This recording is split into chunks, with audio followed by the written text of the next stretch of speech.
Thank you very much, D-Man. That was an incredible game to watch. It was one that I think many people were looking for, and TSM really put on a show. Let's start all the way back at the beginning with the picks and bans. Twitch, Annie, Zed, and Karthus, as well as the Riven, the Jax. So who was to pick this one up? You know, I really liked TSM's picks and bans that time. Of course, we've seen them run that top lane Karthus in the LCS, but I doubt that SK Telecom had prepared for that eventuality. And having it with such a strong assassin like Zed is always great. And then kind of putting on their best royal impression with the Twitch Annie lane as well. Very exciting and a very aggressive style of play. I think Freak is absolutely right in that you had these...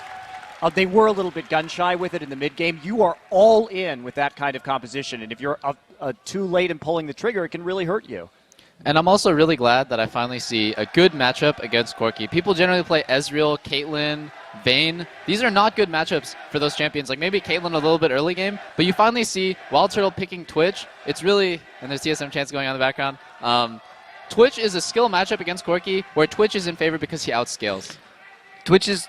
Corki is really good at doing very, very short trades, and Twitch is generally better in the longer trades, although with any support, the threat of that stun actually helps them scale into the game, especially when you can have a Requiem to back you up. Yeah, TSM's plan coming into this was to bring global presence to the bottom lane so they could get their bottom lane rolling.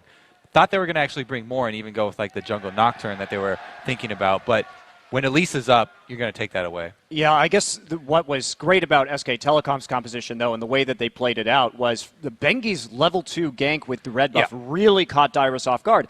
And this is something new that I haven't seen from SK Telecom before. And they're really picking up cues from, say, the Chinese teams that are more likely to do that here. And so we're already seeing some of these adaptations.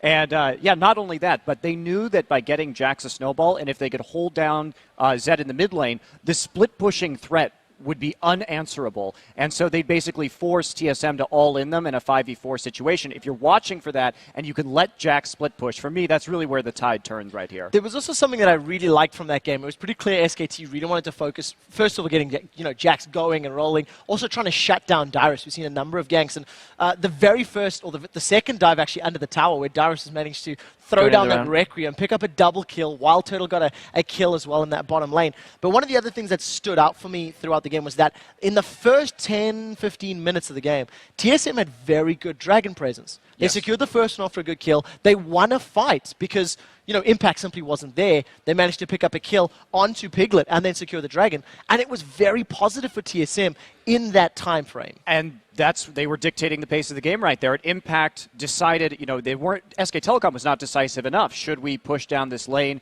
Should Impact come for this dragon fight? And that moment of indecision, TSM really capitalized on that well. That's the danger when you gank Karthus post 6, is that if you get him down and you go low and he will just press his R, and then people on the other side of the map can immediately play on that. Even if you don't get kills, you chunk your opponents and that can transition into a Drake. TSM really reacted well on that Requiem. They knew it was coming, engage on bottom. Unfortunate crescendo miss from Pumandu. But then they turned it around into a dragon, and that was a really solid play. Got TSM definitely back in the game. And props to Dyrus for pulling that off under the tower. And speaking of the other side of the map, I'm actually really concerned as SK Telecom progresses through this tournament. Pumandu has not been impressing me with his laning. Like his mid-game and late-game warding, crescendos, they've been great. But in lane, I see him getting hooked a lot by Mithy against Lemon Dogs, getting like backwards crescendo happening right there and getting both of them killed. I feel like Pumandu is going to have a lot of trouble if he ends up playing a more aggressive bot lane. Like you just see right here, Turtle and Special they're top tier in NA, and they had a lot of trouble. Well, talking about Turtle, before you carry on. And you can go ahead. Turtle. Well, I was going to talk about Turtle's epic double kill. We've actually got a replay of this one, so let's get this replay up on your screen. It is after one of these sort of team fights, and look, it didn't start very well for TSM. Crepo, talk us through this one. Yeah, basically what we're going to see here is that what SKT1 does really well. There's almost nothing happening on first glance, but then Jax is going to go for a really good engage on Dyrus, I believe. If we roll the clip, we can see it. Jax will jump in actually in a bit. Jumps in, there's a stun on Dyrus. Dyrus is almost going to get blown up. Then Reggie counters, goes in really good crescendo as well. Reggie's now 1v1ing Faker in the back. Faker will outplay him. Everybody has to disengage. You think this fight is over?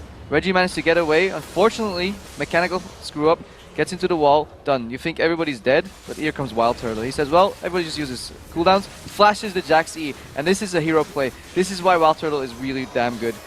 Anybody on a world final stage that has as much, confidence to do this, is it's just amazing. Any other AD carry would be really scared to do this as well. You used all your stuff on Reginald already. I'm just gonna outplay you. Flash the Jax E, turn on spray and pray, go in, kill Sona.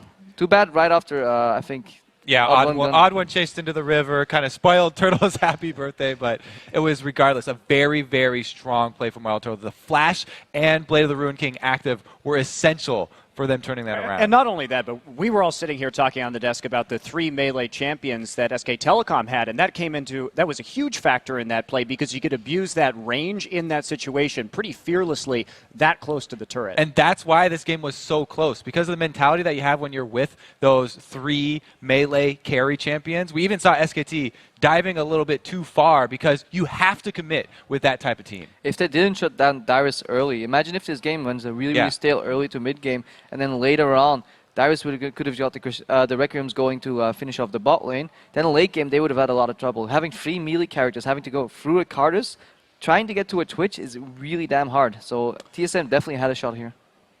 One of the things that we've been highlighting throughout the build-up of today, talking about the loss that TSM suffered from SKT. I know the phrase that Crepo's been throwing around a lot is the conceptual play from TSM. Stepping back, looking at the compositions, looking at the players, and it shone through. Their comp really worked. They could have done. They were pulling it off on a mechanical level as well, but SKT just made more correct steps. I mean, they didn't really ever have that answer to the split pushing Jax, though. I mean, we saw that when Faker tried to go in on him in that bottom lane situation. Reggie. Sorry, sorry.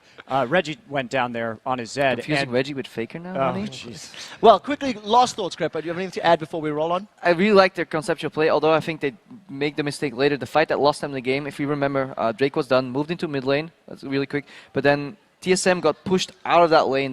They got zoned to the left and bottom, and they tried to run, and you can't run from that composition. They should send in Dyrus first. Eventually, in that fight, even Dyrus went out of mana. That means SKT1 was really smart. They just ignored him. They let him go out of mana. If Dyrus would have gone in first, took the hits for his team, then he would have done then it could have possibly turned the fight around. Yeah, I think Freak really summarized it quite well. They were a little gun shy. They needed to pull that trigger maybe a little more often in order to make that comp work. So, unfortunately for TSM, they have lost. Let's actually take a look at how this affects the Group A standings.